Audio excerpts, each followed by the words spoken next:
Assalamualaikum warahmatullahi wabarakatuh. Perkenalkan, saya Alfira Indasari dari Universitas PGRI Yogyakarta. Di sini saya akan mempresentasikan artikel saya mengenai efektivitas media pembelajaran interaktif terhadap prestasi belajar IPAS peserta didik kelas 4 SD Negeri Bundung Imogiri.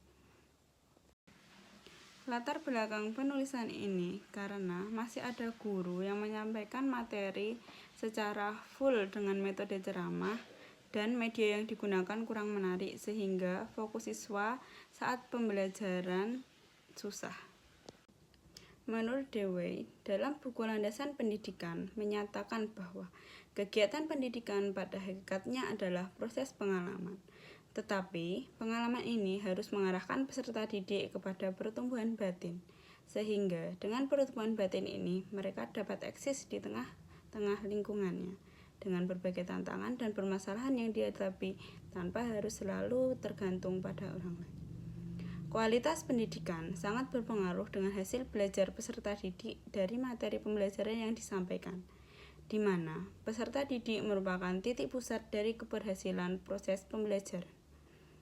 Para peneliti menemukan bahwa instruktur secara eksklusif menggunakan teknik ceramah dan jarang menggunakan media yang menarik untuk meningkatkan pembelajaran, yang membuat suasana kelas menjadi kurang menyenangkan. Menurut data wawancara, sayangnya, beberapa siswa masih mengabaikan materi pengajaran yang paling dasar sekalipun. Selain itu, meskipun minat siswa terhadap buku kurang, pengajar tetap mengandalkan media cetak, termasuk buku guru dan siswa. Menurut penelitian, masalahnya adalah instruktur tidak memanfaatkan sumber daya dan teknologi secara memadai, karena sebagian besar topik yang dibahas di sekolah dasar relevan dengan kehidupan anak sehari-hari.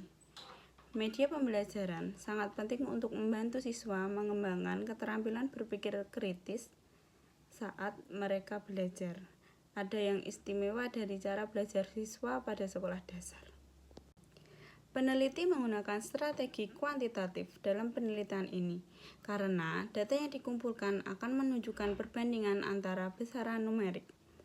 Dengan menggunakan metodologi kuasi eksperimen berdasarkan metodologi non-equivalent group, penelitian ini bersifat kuantitatif.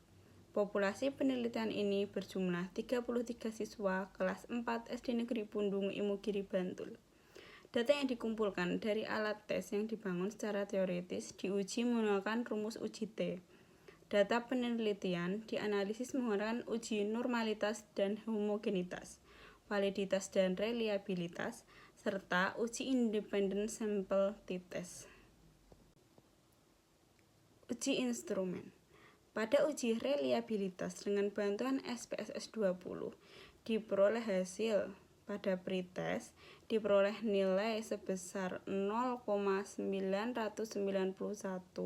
lebih besar dari 0,05, maka dapat dikatakan data reliable. Pada post-test diperoleh nilai sebesar 0,978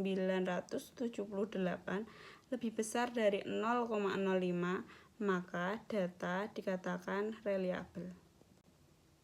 Pada uji prasyarat, uji normalitas di kelas kontrol, diperoleh SIK pada pretest sebesar 0,057 lebih besar dari 0,05 dan pada post-test sebesar 0,378 lebih besar dari 0,05, maka data berdistribusi normal.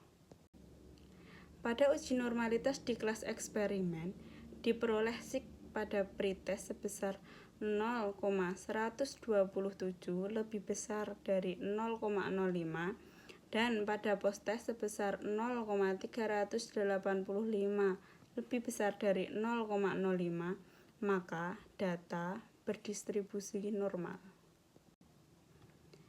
Untuk uji homogenitas dengan bantuan SPSS 20, diperoleh 0,347 dengan nilai signifikan 0,560. Karena nilai SIK lebih besar dari 0,05, maka terima H0 tolak H1, sehingga dapat disimpulkan bahwa data homogen. Untuk uji hipotesis, menggunakan uji sampel t-test pretest dengan bantuan SPSS 20 pada kelompok kontrol dengan perolehan rata-rata 56,18 dan di kelompok eksperimen dengan rata-rata 56,25. Dapat disimpulkan bahwa kondisi kedua kelompok bisa dikatakan setara atau seimbang.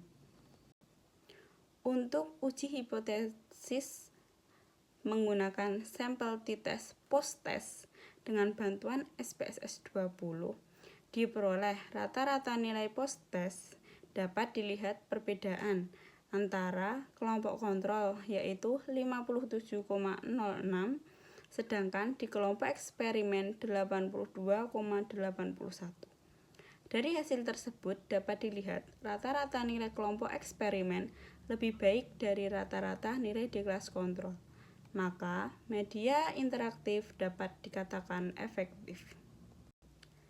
Berdasarkan penelitian yang dilakukan di SD Negeri Bundung, Imogiri, Bantul, diperoleh hasil uji t-test pada nilai post-test diperoleh nilai Sig-to-Tillot sebesar 0,000 lebih kecil dari 0,05, maka dapat disimpulkan adanya perbedaan rata-rata prestasi belajar siswa antara pembelajaran model ceramah dengan menggunakan media interaktif. Dengan beberapa uji yang sudah dilakukan, maka dapat disimpulkan bahwa media interaktif mampu meningkatkan prestasi belajar peserta didik, dan media interaktif efektif digunakan saat pembelajaran untuk meningkatkan prestasi belajar.